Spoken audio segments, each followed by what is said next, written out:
as you can imagine, not everybody is happy with how Reconstruction is progressing under the presidential plan. And so Congress essentially takes that function away from the executive branch and moves it back into the legislative branch. There's essentially a big dog fight between Congress and President Andrew Johnson that ends up swinging in favor of Congress, and they take over the entire process. Well, they begin by starting what they call the Reconstruction Acts.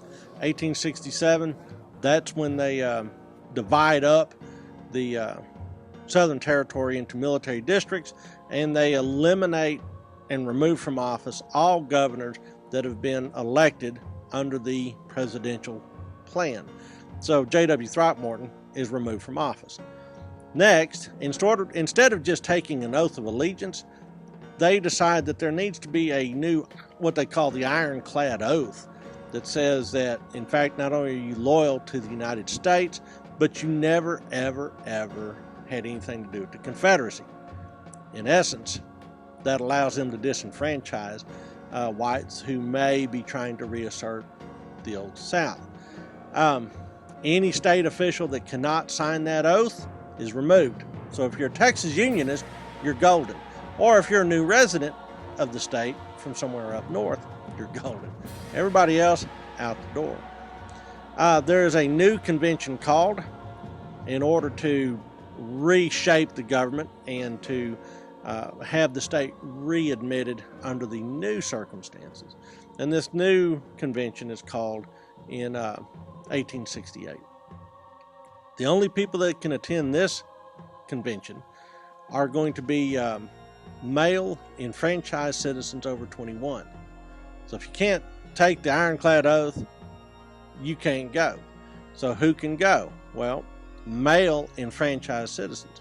That means Unionists, people that were too young to participate in the war, that are in their early 20s, or blacks. Now, not only do you have to pass the 13th Amendment, but there's also some new amendments that you have to consider, which are the 14th and the 15th Amendments, which have to do with citizenship status and enfranchisement of blacks. That's the de facto effect of them. This new convention will ratify a new state constitution.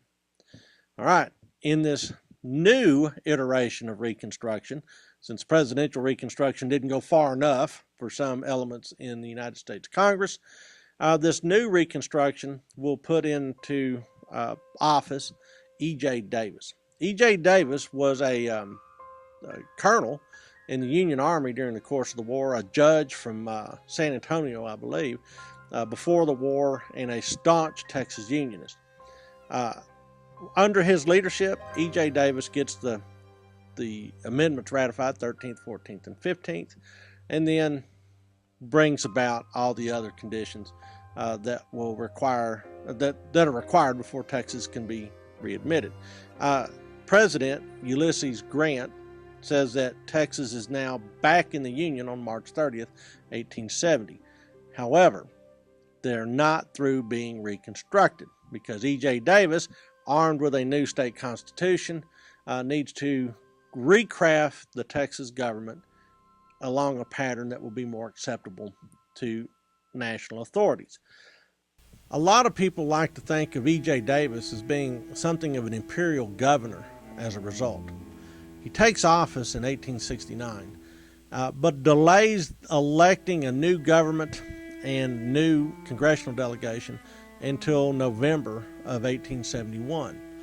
In that time period, he is appointing, hand-choosing all the necessary state officials. So he does have a long period of time in which he is essentially the authority in the state. He also, during this time period, reorganizes public education.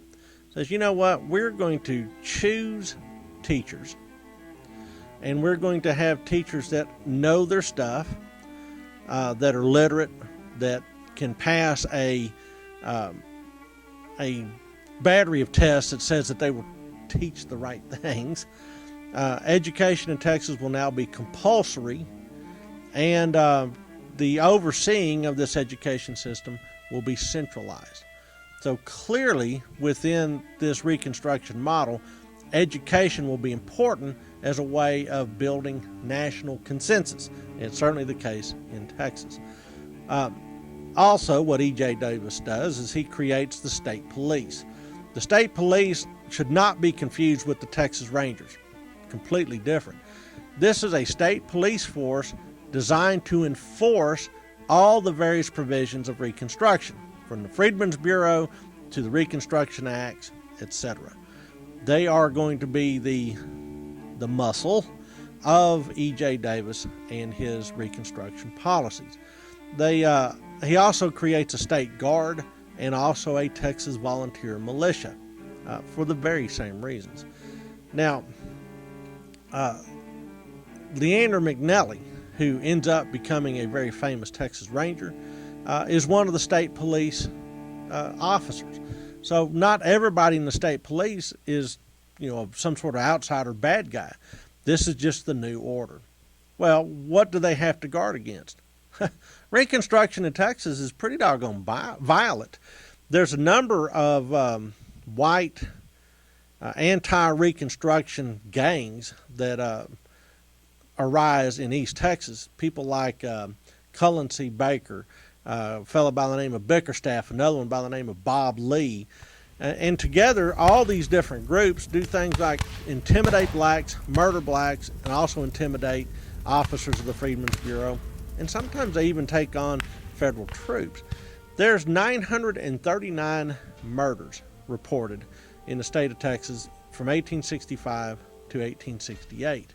Of these 939 murders, 379 were black victims or involved black victims. Of course, the KKK arises across the South, and the KKK makes its appearance in Texas at the same time to do essentially the same thing, intimidate blacks and to strike back against Reconstruction. All of this violence going on in the state, and especially in specific locations within Texas, leads Davis to call out the militia in several instances. Once in Madison, Texas, there's an outbreak in Hill County that he responds to by sending in the militia. Walker County, there's Brenham. There's just a lot of instances where Reconstruction is getting really kind of crunchy. At the end of the day, however, E.J. Davis can't make it all go his direction.